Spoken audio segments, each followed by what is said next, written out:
چاند رات شریعت اسلامیہ میں لیلۃ الجائزہ کہلاتی ہے، اور اللہ تعالیٰ جل شانہ بندوں کو اس رات نوازتا ہے کہ پورا مہینہ تم نے روزے رکھے اور اب میں تمہیں اس کا صلہ عطا کروں گا۔ اور لیلۃ الجائزہ میں اللہ عیدی عطا کرتا ہے، اور بندوں کو وہ عطا کرتا ہے جو وہ سوچ بھی نہیں سکتے کہ ہمارا مالک ہمیں کیا کیا عطا کرتا ہے۔ ہر شخص جو عیدی دیتا ہے وہ اپنی طاقت کے مطابق دیتا ہے نا۔ آپ کو بھی بچپن میں عیدی ملتی رہی ہوگی، اب بھی ملتی ہوگی، تو کوئی 10 روپے، کوئی 20 روپے، کوئی 50 روپے، لیکن کوئی ایسا بھی ہوتا ہے کہ جس کے پاس فراوانیاں ہوتی ہیں تو پھر اس کی عیدی تو اس کی عیدی ہوتی ہے۔ تو ہر شخص اپنی کیپیسٹی کے مطابق ہی عیدی دیتا ہے نا۔ تو یار جب ایک عام آدمی 10-20 روپے دے دیتا ہے، لیکن جس کو اللہ نے بڑا نوازا ہو تو وہ پھر 500 روپے کا نوٹ آپ کو دیتا ہے کہ جناب یہ عیدی ہے آپ کی، تو پھر اللہ کتنی عیدی دیتا ہوگا، وہ کتنی کرم نوازیاں فرماتا ہوگا۔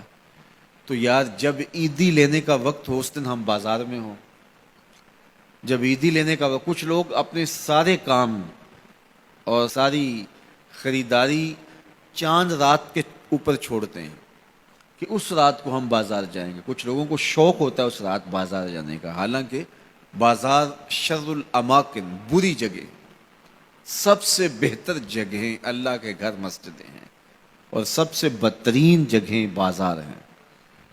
تو مجبوری کے ساتھ بازار میں جایا جاتا ہے، آپ کی مجبوری ہے کچھ خریدنا، اور اگر آپ کاروبار کرتے ہیں تو آپ کی مجبوری ہے کچھ بیچنا، تاکہ آپ اس خرید و فروخت سے اپنے بچوں کا رزق کما سکیں یا اپنی ضروریات کو وہاں سے جا کے خرید کے لا سکیں، تو وہ مجبوری ہے۔ تو مجبوری کے لیے آپ وہاں جا سکتے ہیں، اور ہمیں حکم دیا گیا دیر سے جاؤ جلدی واپس آ جاؤ۔ مسجد میں حکم دیا گیا ہے جلدی جاؤ دیر سے واپس آؤ۔ اور ہمیں پتہ ہے کہ چاند رات کو رش کتنا ہوتا ہے، اور ہم اسی وقت کے لیے سارے کام چھوڑے ہوں جب کہ کندھے سے کندھا چھو رہا ہوتا ہے، اور مرد و زن کا اختلاط بھی وہاں ہوتا ہے، تو پھر اپنے آپ کو بچانا اور اپنے آپ کو محفوظ رکھنا اور اپنی نظر کی عفت اور پاکیزگی کا خیال رکھنا کتنا مشکل ہو جائے گا۔ اپنے آپ کو آزمائش میں ہی کیوں ڈالا جائے کہ جس میں ہم پورے نہ اتر سکیں۔ تو اس لیے یہ بات ذہن میں رکھیے گا کہ یہ لیلۃ الجائزہ ہے، یہ جولی پھیلا کے رب سے مانگنے کا وقت ہے، یہ بازاروں میں آوارگی کا وقت نہیں ہے۔ تو یہ رات بھی ہماری اللہ کے حضور عبادت میں گزرنی چاہیے، ذکر و فکر میں گزرنی چاہیے، یاد الہی میں گزرنی چاہیے۔ تو لیلۃ الجائزہ کو کبھی ضائع نہ کیجیے، اور اس رات کو برباد نہ کیجیے۔ سارے مہینے کی محنت آپ نے جو کی، اب اس کا صلہ لینے کا وقت ہے، اب عیدی لینے کا وقت ہے۔ تو عیدی لیجئے اپنے رب سے، جھولیاں پھیلا پھیلا کے لیجئے، اس سے خیرات مانگیے، اس کی کرم نوازیاں اور اس کی رحمتیں تمہارے اوپر برسیں گی، تو ان کو اپنے دامن میں سمو لیجئے۔ تو اپنی ضروریات کے لیے اور وقت نکالیے، اور عید کا دن بھی اللہ نے ہمیں 5 نمازوں کے علاوہ ایک اضافی نماز عید کی ہمارے اوپر واجب کی ہے۔ عید کے دن تو لوگ فرض نمازیں چھوڑ دیتے ہیں، جبکہ عید کے دن فرض نمازوں کے علاوہ ایک اضافی نماز رکھی گئی ہے۔ تو یہ ہمارا امتحان تھا، ہمارے ایک مہینے کی جو ٹریننگ ہوئی تھی، اس کے بعد آج ظہر کے وقت، آج عید کے دن فجر کے وقت، آج عصر اور مغرب کے وقت دیکھنا تھا کہ اس کا اثر ہماری روح میں کتنا اترا ہے۔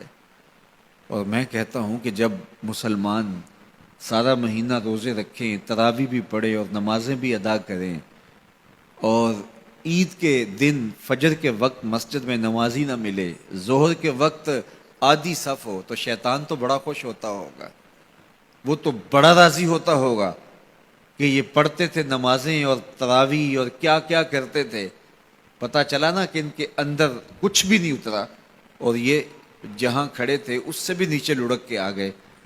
تو شیطان کو کبھی خوش نہ ہونے دینا، اللہ کے حضور سرخروئی اور کامیابی کے لیے دعا مانگتے ہوئے ماہ سیام سے رخصت ہوں۔ یہ گھڑیاں اللہ نے نصیب کی، گنتی کے دن انہیں کہا گیا ہے، تو یہ گنتی کے دن یوں ہی بیت جاتے ہیں اور اسی طرح پوری زندگی بیت جاتی ہے، اور پھر جب آنکھ بند ہوتی ہے تو پھر آنکھ کھلتی ہے کہ ہم زندگی کہاں گزار گئے۔ تو آئیے ان لمحوں کو غنیمت جانیے۔